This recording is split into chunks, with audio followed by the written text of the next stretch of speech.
یقین سمجھ لو کہ کامل علم کا ذریعہ خدا تعالیٰ کا الہام ہے، جو خدا تعالیٰ کے پاک نبیوں کو ملا۔ یہ نبی ہونا، نبی کا دعویٰ کرنا، تو مجدد ہے یا مصلح ہے، تو مسیح عیسیٰ ہے، یہ ساری باتیں ہی ایسی نہیں ہیں کہ جو کنسیڈریبل ہیں، جن پہ باتیں ضائع زندگیاں کی جائیں۔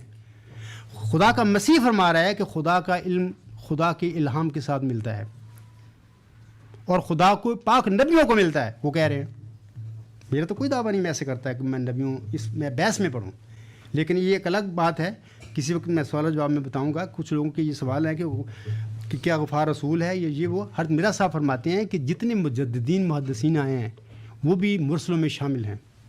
مرسل کسے کہتے ہیں؟